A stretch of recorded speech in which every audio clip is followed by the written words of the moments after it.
প্রিয় শিক্ষার্থীরা, রিডিং স্কুলের ১১৩তম ক্লাসে আপনাকে স্বাগত। চলুন শুরু করা যাক। প্রথমেই হেডিং, ডোন্ট ওয়েট, দেরি করবেন না বা অপেক্ষা করবেন না। আনটিল, পর্যন্ত না। গ্রামাটিক্যালি দেখব, তার আগে পড়ে নিই। এল নিনো রিস্ক, এল নিনোর ঝুঁকি, বিকাম আ রিয়েল ক্রাইসিস, একটি প্রকৃত সংকট হওয়া পর্যন্ত দেরি করবেন না। এখানে মূলত নির্দেশ করা হয়েছে এল নিনো ক্লাইমেট সংক্রান্ত যে ওয়ার্ড, সেই এল নিনো থেকে যে ঝুঁকি। আমরা যদি একটু বিস্তারিত দেখি, দেখতেও পারি বটে, এখানে একটু দেখে নিই। এখানে একটি ডেফিনেশনের মতো করে আছে। ডেফিনেশনের সরাসরি বাংলা যদি আমি একটু পড়ি, এল নিনো হলো একটি পরিবেশগত ঘটনা যার বৈশিষ্ট্য হলো মধ্য ও পূর্ব ক্রান্তীয় প্রশান্ত মহাসাগরের জলের অস্বাভাবিক উষ্ণতা, যা বিশ্বব্যাপী স্বাভাবিক আবহাওয়ার ধারণকে ব্যাহত করে। তার মানে এটা ক্লাইমেট একটা ফেনোমেনন। দ্যাট ইজ ওয়াই বলা হয়েছে এই ফেনোমেননটা প্রকৃত ক্রাইসিসে পরিণত হওয়ার আগেই বা পরিণত হওয়া পর্যন্ত দেরি করবেন না। Have you got my words? আচ্ছা, আমরা একটু গ্রামাটিক্যালি দেখি। লক্ষ্য করুন, এখানে দুটি বাক্য আছে। এই হলো একটি বাক্য। আমরা যখন কোনো বাক্যকে ভার্ব দিয়ে শুরু হতে দেখি, নিঃসন্দেহে সেই বাক্যকে আমরা ডাকি কি? ইম্পারেটিভ নামে। আবারও একই সাথে ইম্পারেটিভ হলো এই বাক্যটি কিন্তু নেগেটিভে আছে। আর এখানে আরো একটি বাক্য আছে, El El Nino risk become a real crisis. এখন এই বাক্যটা স্বাভাবিক।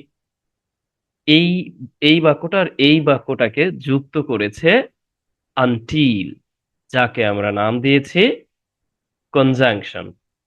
এখানে ব্যবহার হয়েছে ব্রিজের মতো করে, তাই তো? কনজাংশন। এখন আমরা এই বাক্যকে কি নামে ডাকতে পারি? এই বাক্যটাকে আমরা নামে ডাকতে পারি adverbial clause.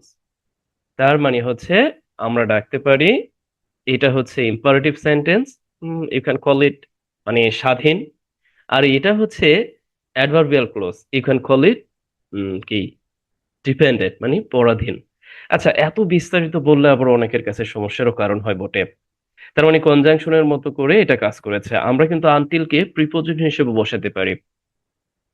I'm requesting here as your homework, please leave a comment using a phrase, please, and you can mention a phrase using until.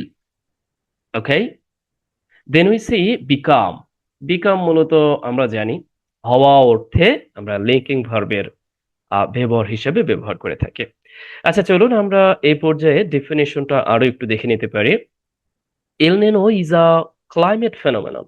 Phenomenon meaning that event, and characterized by usually warm ocean waters in the central and eastern tropical Pacific, and which disrupts normal weather patterns globally. আপনারা সময় সুযোগ বুঝে একটু দেখে নেবেন।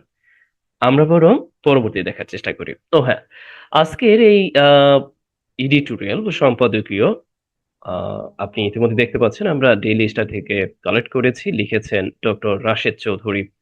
তিনি একজন জলবায়ুবিদ, ক্লাইমাটোলজিস্ট and adjunct faculty member at Arizona State University in the USA. ওকে, চলুন আমরা মূল আলোচনা যেতে পারি। লাস্ট মান্থ, গত মাসে, the UNO weather agency, UNO জাতিসংঘের আবহাওয়া সংস্থা, ওয়ার্ন আপ, সতর্ক করেছিলেন। সতর্ক করা অর্থে আমরা অ্যাপ্রোপ্রিয়েট সেন্স দিতে এই অফ যুক্ত করে ওয়ার্ন আপ, সতর্ক করেছিলেন। কিসের সতর্ক করেছিলেন? দ্য লাইকলিহুড, সম্ভাবনা, অফ এল নিনো, এল নিনোর সম্ভাবনা সতর্ক করেছিলেন। আচ্ছা, আমরা যখন মূলত অনেক সময় আমরা ট্রানজিটিভ ভার্ব হিসেবে ওয়ার্ন কে ব্যবহার করি, মানে কাউকে সতর্ক করা অর্থে, মানে কাউকে যদি আপনি সতর্ক করেন, তখন ওয়ার্ন এর পরে সেই অবজেক্ট চলে আসবে। যেমন ধরুন, যদি আপনি আমাকে সতর্ক করেন, তাহলে আপনি কি দিবেন? এখানে আপনি থাকবেন আর এখানে থাকবো মি। মানে আমাকে আপনি সতর্ক করেছিলেন, বাট এখানে কিন্তু কাউকে না, এখানে এই যে এল নিনোর সম্ভাবনা, এর সতর্ক করা হয়েছে। এই এর অর্থ দিতে গিয়ে মূলত আমরা লক্ষ্য করছি অফ ব্যবহার হয়েছে। আমরা অনেক সময় অ্যাপ্রোপ্রিয়েট সেন্সে আসলে অনেক সময় বুঝতেই চাই না কেন অফ হয়, কেন টু হয়। যদিও ব্যতিক্রম আছে, দেখুন অ্যাক্সেসমেন্ট ইজ নট এক্সাম্পল, বাট যৌক্তিক উপায়ে আপনি কিন্তু দারুণভাবেই ব্যাপারগুলো উপলব্ধি করতে পারেন। তার মানে আপনি যখন দেখছেন একে আমরা ভার্ব হিসেবে ব্যবহার করছি, বাট সাথে সাথে অবজেক্ট ব্যবহার এখানে কিন্তু করা হয় সরাসরি। এখানে কাউকে কিছু বলা হচ্ছে না, বাট এই সম্পর্কে বলা হয়েছে এল নিনোর সতর্কতা দিয়েছিলেন। নিনোর, যেই এল নিনো ইন্টেন্সিফাই, তীব্রতর হচ্ছে। দেখুন এখানে গ্রামাটিকলি বেশ জটিল ভাবে তৈরি করা হয়েছে। কিভাবে?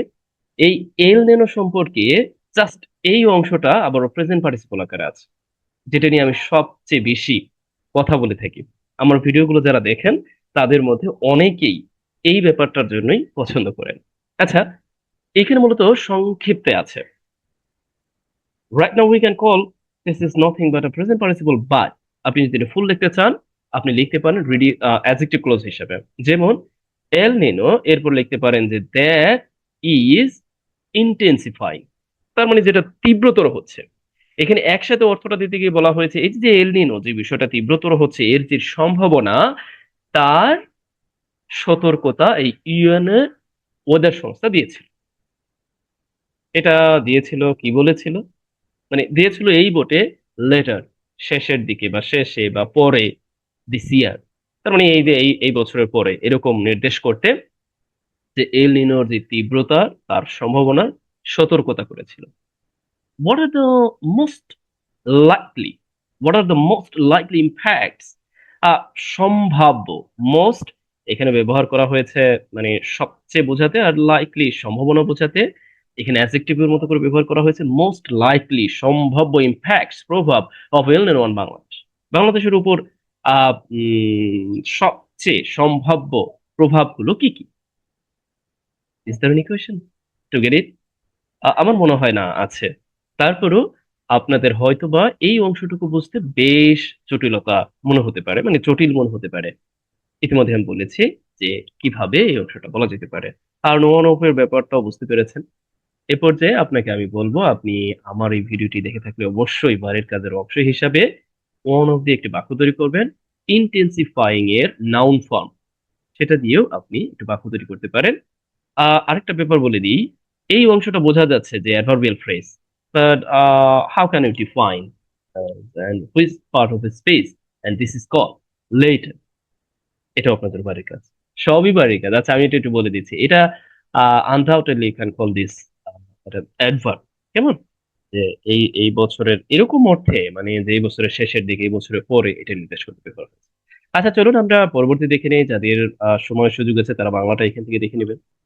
উই হ্যাভ সিন, আমরা দেখেছি এক্সটেন্সিভ মিডিয়া কভারেজ, মানে ব্যাপক মিডিয়া প্রচার, এক্সটেন্সিভ ব্যাপক মিডিয়া কভারেজ প্রচার অফ এল নিনো, এল নিনোর ব্যাপক মিডিয়া কভারেজ আমরা দেখেছি। আচ্ছা কেউ যদি বাংলায় বুঝতে চান ভালোভাবে, এখান থেকে দেখে নেবেন।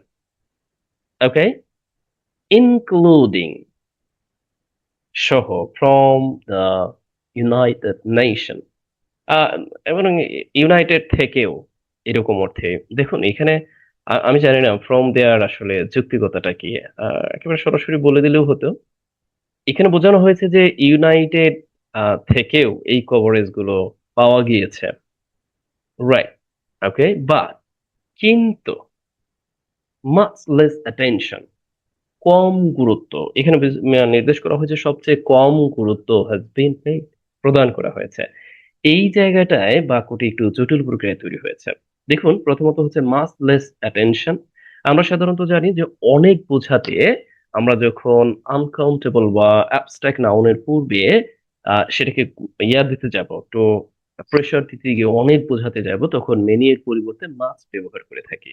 আর কম নির্দেশ করতে এখানে একটা কম্পারেটিভ ফর্ম আমরা লক্ষ্য করছি ব্যবহার করা হয়েছে, মাচ লেস।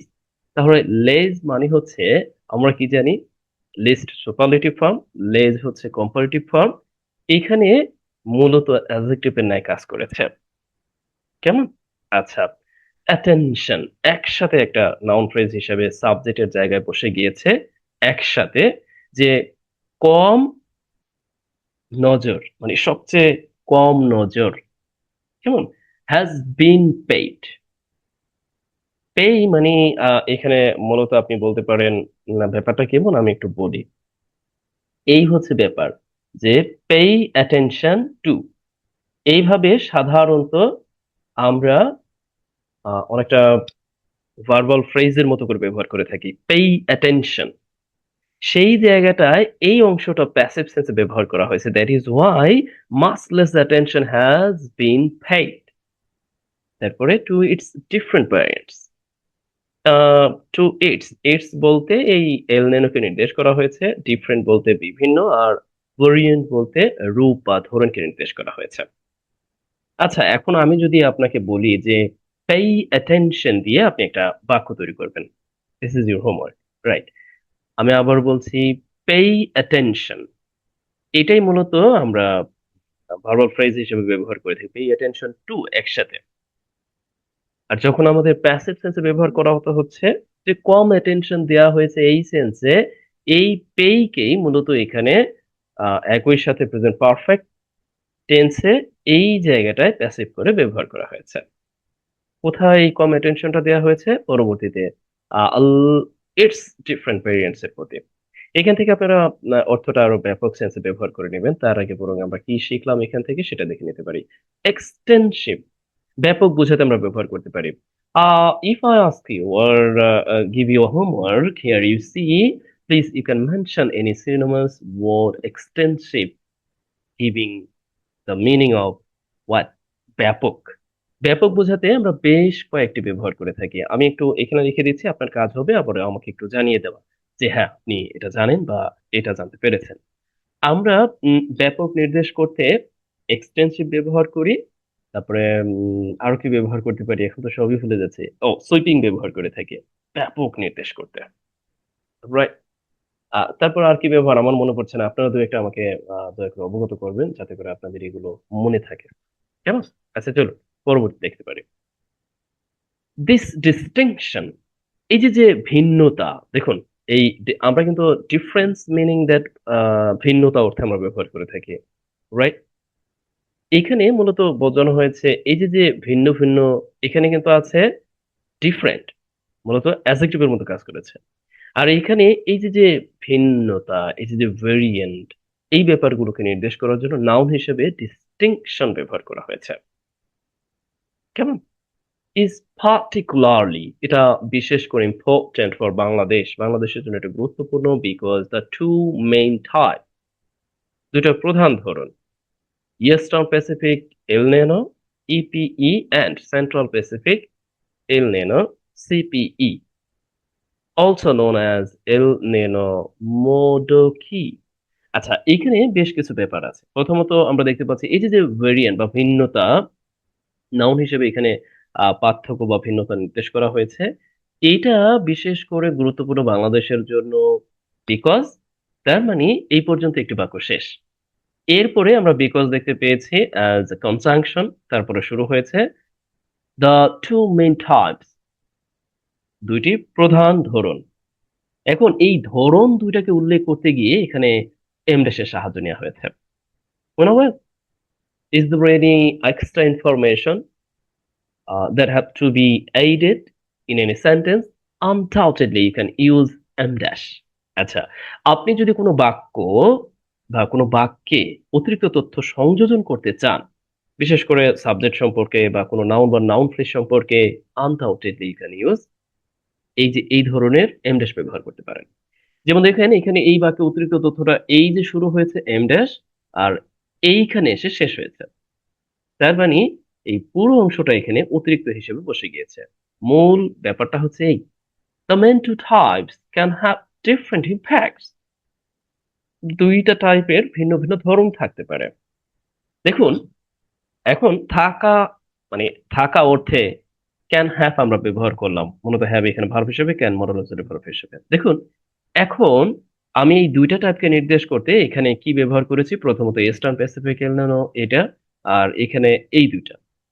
এরপরেও এই দুইটা সম্পর্কে আমি আবারও অতিরিক্ত তথ্য দিয়েছি, অলসো নন অ্যাজ এল নিনো মাদোকি।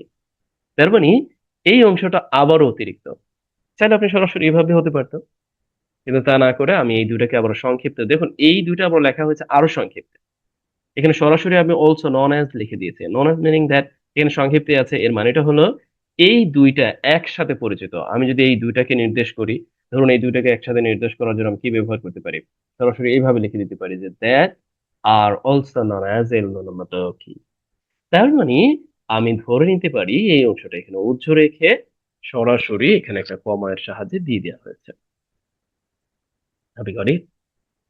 আচ্ছা, লক্ষ্য করুন এইটা আমরা এখান থেকে সরিয়ে দিই, মানে আমি দ্যাট দিয়ে এই দুটাকে নির্দেশ করেছি, তারপরে এখানে একটা ভার্বের সাহায্য নিয়ে বাক্যটি সম্পূর্ণ করেছি। আর আপনি যদি চান যে না আপনি ঠিক এইভাবেই সংক্ষেপে লিখে দিবেন, যখন আপনি এই দ্যাট আর ছাড়া লিখবেন, and this is called, this part is called as reduced adjective clause, right? আর এটা তো অতিরিক্ত অংশ, আমরা বুঝতেই পারছি। তাহলে আর কি, আশা করছি আপনিও এই ব্যবহার সম্পর্কে অবগত হবেন। এখন অনেকে বলতে পারেন আমি কি শুধু অতিরিক্ত তথ্য বোঝানোর জন্য এমডেসি ব্যবহার করবো? না, আপনি কমাও ব্যবহার করতে পারেন, তবে মোর স্পেসিফিকলি যদি আপনি কিছু লিখতে চান, বলতে চান, এবং অতিরিক্ত তথ্যের মধ্যে যদি লক্ষ্য করেন যে কমা আসতে পারে, তখন এই অতিরিক্ত তথ্যকে আপনি আলাদা করার জন্য অবশ্যই অবশ্যই এইভাবে এমডেসের ব্যবহারটা করতে পারেন। যেহেতু লেখালেখি নিয়ে কাজ করি, এই জন্য আপনাকে এই ব্যাপারে ধারণা দিলাম। কেউ যদি আমার লেখালেখি কোর্সে ভর্তি হতে চান, দয়া করে অবগত করতে পারেন। কেমন? আচ্ছা চলুন আমরা পরবর্তী দেখতে পারি। ও হ্যাঁ, মেইন ভার্বটা তো পড়াই হলো না, ক্যান হ্যাভ ডিফারেন্ট ইম্প্যাক্ট, ভিন্ন ভিন্ন ধরন থাকতে পারে, ভিন্ন ভিন্ন প্রভাব থাকতে পারে। কেমন? আচ্ছা, এখান থেকে আপনি অর্থটা দেখে নেবেন দয়া করে। ফর এক্সাম্পল, উদাহরণস্বরূপ ইপি ইভেন্টস ডিউরিং 1982 to 1983, বেশ কয়েকটি তারিখ সাল আছে, and 1991 to 1992 and 1997 to 98। তার মানে এখানে বোঝানো হয়েছে ইপিই ইভেন্টস এই এই সালের সময়ে, সময়ে বছরব্যাপী নির্দেশ করতে হিয়ার ইজ সি ডিউরিং ব্যবহার করা হয়েছে প্রিপোজিশন হিসেবে। তো এই সময়ে এন্ড ব্রট এনেছিল ড্রাই কন্ডিশন, শুষ্ক কন্ডিশন এনেছিল, এরকম নির্দেশ করতে এখানে ব্যবহার করা হয়েছে। খুব সহজেই বোঝা যাচ্ছে, রাইট? মানে এখানে সাবজেক্টটা হলো এই ইপিই ইভেন্টস, যেটা আমরা এইখানে দেখলাম ইপিই ইভেন্টস। তার মানে পূর্ব প্রশান্ত মহাসাগরীয় এল নেনোকে নির্দেশ করা হয়েছে। এই ইভেন্টস গুলো এত এত সালে ঘটেছে, যেগুলো এনেছিল ড্রাই কন্ডিশন, শুষ্ক অবস্থা, যে কন্ডিশন সেটা এনেছিল। অ্যান্ড টু বাংলাদেশ, এবং বাংলাদেশের ড্রাই কন্ডিশন এবং ড্রট বলতে আমরা বলতে পারি ওই যে যে খরা, এই খরা এনে দিয়েছিল বাংলাদেশকে। এই দুইটা পেপার দেখুন, এখানে এই ব্রিং এর সাথে কিন্তু এই টু জড়িত, এই ব্রিং এর সাথে এই টু জড়িত। তার মানে কোনো কিছু এনে দেওয়া অর্থে এখানে আমরা ব্রিং এর পরে স্বাভাবিক অর্থে অবজেক্ট হিসেবে ব্যবহার করেছি ড্রাই কন্ডিশন এন্ড ড্র, আর সেটা কাকে এনে দিয়েছে? বাংলাদেশকে। এই কে বলতে নির্দেশ করা হয়েছে টু বাংলাদেশ, বাংলাদেশকে এই ড্রাই কন্ডিশনটা এবং ড্রোটটা এনে দিয়েছে। কে এনে দিয়েছে? এই ইপিই ইভেন্টস কখন এনে দিয়েছে? ডিউরিং এই সালগুলো, দেখে নেবেন দয়া করে, রাইট? দেন উই সি, এরপরে বলা হয়েছে ওয়ারেজ। দেখুন এই ওয়ারেজ ব্যবহারটা কিন্তু আছে, এটাকে আপনি মূলত এই বাক্যের বিপরীত সেন্স দেওয়ার জন্য, আমি আবারও বলছি, মানে এই বাক্যে যা বলা হয়েছে আর এই বাক্যে কি হবে, আহ তার চেয়ে বিপরীত একটা ব্যাপার, বা এরকম হয় যে একদিকে এটা হয়েছে আরেক দিকে ওইটা, বা এটা হয়েছে অন্যদিকে অন্য একটা। এটা নির্দেশ করতে আমরা ওয়ারেজ ব্যবহার করে থাকি, যদিও আপনি এখানে ওয়াইল ব্যবহার করতে পারেন। ওয়ারেজ ব্যবহার করা যায়, ওয়াইল ব্যবহার করা যায়, অন দ্য আদার হ্যান্ড ব্যবহার করা যায়। আচ্ছা, তারপর ইন দ্য কন্ট্রি ব্যবহার করা যায়, অ্যাজ অপোজ টু ব্যবহার না, অ্যাজ অপোজ ব্যবহার করা যায়, ইন কন্ট্রা ব্যবহার করা যায়, আর বেশ কিছু ব্যবহার করা যায় using semicolon. But here we see আমরা এগুলোকে ব্যবহার করতে পারি মূলত কনজাংশনের মতো করে, যে whereas সিপিই, দেখুন এখানে ইপিই একটা ব্যাপার, আর এখানে সিপিই ইভেন্টস ডিউরিং, এখানে এই সালগুলো উল্লেখ করা হয়েছে, were associated with water condition and flooding. তার মানে সিপিই, প্রশান্ত সাগরীয় এল নেনো, এইটা মূলত আবারও জড়িত ছিল, অ্যাসোসিয়েটেড জড়িত ছিল। If I ask you and how this sentence has been made here, undoubtedly you will call this is passives, right? Associated, জড়িত উইথ ওয়াটার কন্ডিশন এবং ফ্লাডিং নিয়ে। আচ্ছা, এটা কি বাংলা বলে দেওয়ার আর কিছু আছে? দেখুন, আমি আপনাকে বারবার একটা কথা বলি, আর সেই কথাটা হলো, আপনি যেভাবেই হোক জাস্ট একটু বোঝার চেষ্টা করবেন, কেমন? এরকম নয় যে ঠিক যেভাবে আছে সেভাবেই উপস্থাপন করবেন, সেভাবেই বলবেন, কোনো যুক্তিকতা নেই। আপনি আপনার মতো করে, তবে অর্থ জানাটা আমাদের জন্য জরুরি। যেমন দেখুন, এখানে ব্রড ব্যবহার করা হয়েছে, এখানে এই যে কন্ডিশন, এখানে আমি ভুল বলেছি কিনা জানি না, এখানে অবজেক্ট হিসেবে ব্যবহার হয়েছে ড্রয় কন্ডিশন, অ্যান্ড ড্র এবার টু ব্যবহার হয়েছে। এই ব্যাপারগুলোকে উপলব্ধি করা দরকার। আর অন্যদিকে অর্থ দিতে ওয়ার ইজ কনজাংশন হিসেবে ব্যবহার করা হয়েছে। আমরা চাইলে কনজাংটিভ অ্যাডভার্বিয়াল ফ্রেজ ব্যবহার করতে পারতাম, দ্যাট হ্যাভ অলরেডি মেনশন। আচ্ছা, চলুন আমরা পরবর্তী দেখার চেষ্টা করি। এখান থেকে বাড়ির কাজ হতে পারে অ্যাসোসিয়েটেড, ওয়ারেস, বা কোন শব্দটি আপনি নতুন পেয়েছেন সেই সম্পর্কে আমাকে জানাতে পারেন, কেমন? দেন উই সি, আমরা পরবর্তীতে দেখি। দ্য ইপিই ইজ ক্যারেক্টারাইজড, ইপিই যেটা আমরা দেখলাম যে পূর্ব প্রশান্ত মহাসাগরীয় এল নিনো, এই ইপিই ক্যারেক্টারাইজ, মানে আমরা ক্যারেক্টারাইজড, এখানে ভার্ব করা হয়েছে, ক্যারেক্টার মানে চরিত্র, ক্যারেক্টারাইজড মানে এটার বৈশিষ্ট্য, এটা নির্দেশ করা হয়, এখানে প্যাসিভ সেন্সে ব্যবহার করা হয়েছে। এটার বৈশিষ্ট্য, by the strongest sea surface temperature, temperature warming. আচ্ছা, এখানে যে ব্যাপারটা নির্দেশ করা হয়েছে যে এটার বৈশিষ্ট্য হলো স্ট্রং, বা এটা গঠিত হয় এই এই সেন্সে যে স্ট্রংগেস্ট সি সারফেস, সির যে সারফেসটা আছে, এন্ড টেম্পারেচার ওয়ার্মিং, এটার যে তাপমাত্রাটা, তা ওয়ার্মিং, বৃদ্ধিকে নির্দেশ করে, in the eastern Pacific ocean. And why, যেখানে দেখুন, আমি একটু আগে কিন্তু বলেছি যে একটা থেকে আরেকটা, মানে এটার বিপরীতে ওইটা, এখানে যেমন ইপিই যেটা ঘটে, যেখানে একটা নির্দেশ করেছে, ওয়ারেস সেখানে সিপিই আরেকটা বলে বা আরেকটা নির্দেশ করেছে। একই রকম ভাবে এই বাক্য লক্ষ্য করুন, ইপিই এর ক্যারেক্টারটা হলো মূলত এই বিষয়টা, যে সারফেস এক্সপেন্সেস অফ ওয়ার্মিং, একসাথে একটা নাম, in the eastern Pacific when, আর অন্যদিকে এই জন্য ব্যবহার করা হয়েছে while the CPE exhibits maximum S S T, একসাথে সি সারফেস টেম্পারেচার, এখানে ব্যবহার করা হয়েছে এসএসটি, মিনিং দ্যাট আমরা বলতে পারি যে warming for the West in the central Pacific. কথা তো সে একই। আমি এই যে এতক্ষণ বাংলায় যেমন বললাম যে পূর্ব প্রশান্ত মহাসাগরীয় এল নিনো, মধ্য মহাসাগরীয় এল নিনো, সেই কথা তো একই। এই যে west in the central Pacific, আর এখানে হচ্ছে ইস্টার্ন প্যাসিফিক ওশেন। আচ্ছা, আমরা এখানে এক্সিবিটস প্রদর্শন করা অর্থে ব্যবহার করতে পারি ম্যাক্সিমাম এসএসটি, যেমন sea surface temperature. Have you got my words? আচ্ছা, এই পর্যায়ে না কারো কাছে ব্যাপারটা জটিল মনে হতে পারে, যেহেতু আমি বাংলা দেখাচ্ছি না, তারপরেও আমি আশা করি যে আমার ভিডিওগুলো যারা দেখে তারা বুঝতে পারে যে আসলে কি।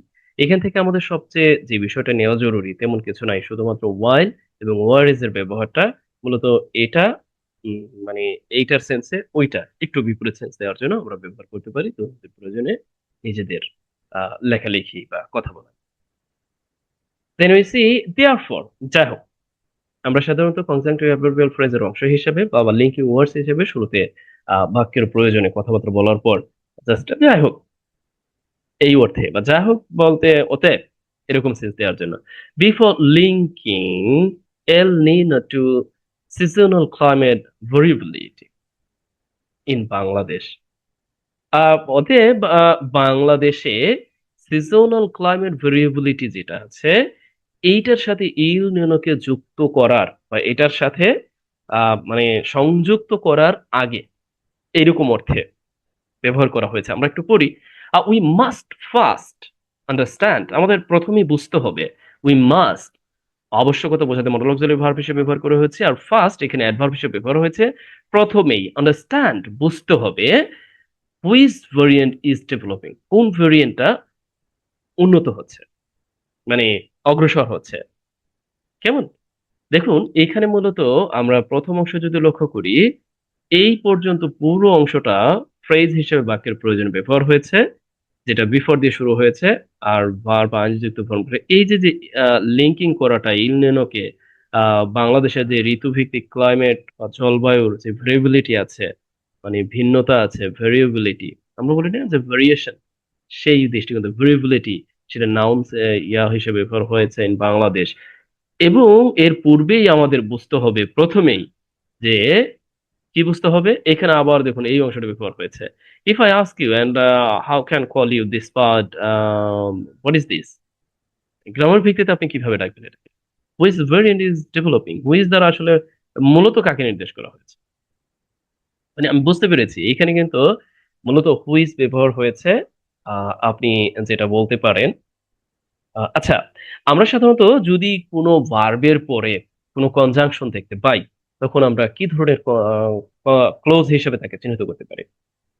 একমাত্র ভার্বের পরে ক্লোজ বসতে পারে, মূলত কনজাংশন সহকারে ক্লোজ বসতে পারে নাউন ক্লোজ, এছাড়া বসতে পারে না। কেমন?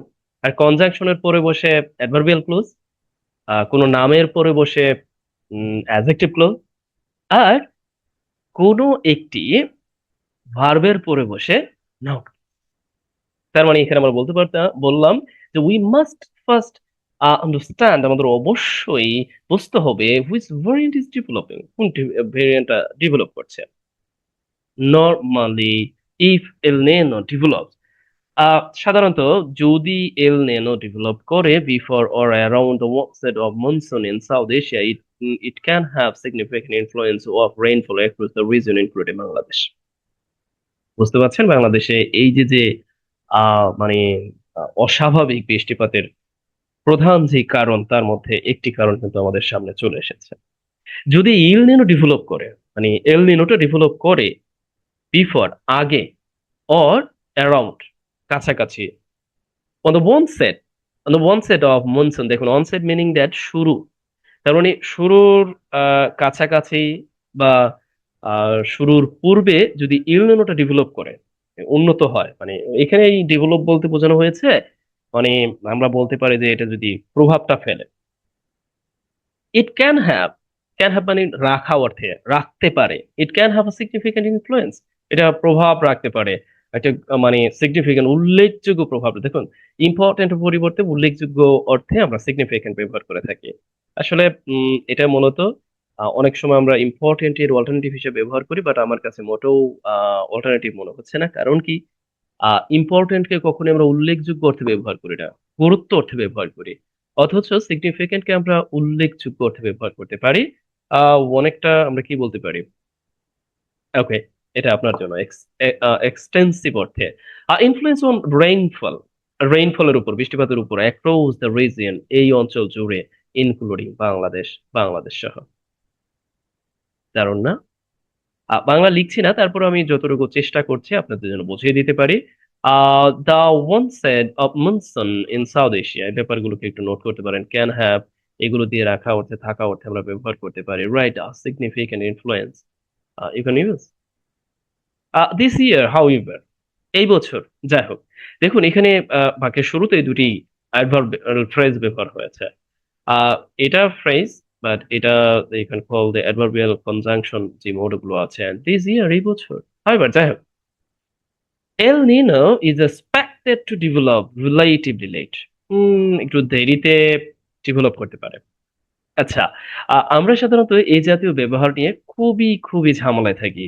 যে ইজ এক্সপেক্টেড, শুধু এটা না, আপনি আমি প্রায় দেখব অনেক সময় ব্যবহার করা হয়েছে ইজ, তারপরে কি ব্যবহার করা হয়, শিডিউলড, শিডিউলড মানে ইডি যুক্ত করা হয়। তারপরে দেখবেন ইজ বা আর সাপোজ টু ব্যবহার হয়, সাপোজ টু মানে ইডি যুক্ত করে। তারপরে সেট টু ব্যবহার করা হয়, is or are set to. অথবা আপনি লক্ষ্য করবেন আরো বেশ কিছু আছে, লাইকলি টু, তাই না? এই জাতীয় ব্যাপারগুলো মানে হচ্ছে ভবিষ্যৎকে নির্দেশ করে, বোঝায় যে হ্যাঁ এটা আশা করা যায় উন্নত হবে, এই অর্থে যে রিলেটিভলি একটু কম, মানে অপেক্ষাকৃত দেরিতে। Towards late summer or even winter, তার মানে towards late late summer or even winter, winter দিকে, মানে। আচ্ছা, আজকে এই পর্যন্তই। ইতিমধ্যে সময় অতিবাহিত হয়েছে, একটু তাড়াও আছে বটে, শেষ করছি। পরবর্তীতে আমরা বরাবর ন্যায় যেভাবে অনুবাদ করি বা আপনাদেরকে দেখানোর চেষ্টা করি সে ব্যাপারটা বজায় রাখবো। আপনাদের জন্য এই পর্যায়ে কাজ হচ্ছে এই অংশটুকু আপনারা নিজেরা চেষ্টা করবেন এবং এখান থেকে দু একটি লাইন অনুবাদ করে দেবেন। ভালো থাকুন, সুস্থ থাকুন, অন্যদেরকে অবগত করুন যে yes you are getting something at least from watching my videos.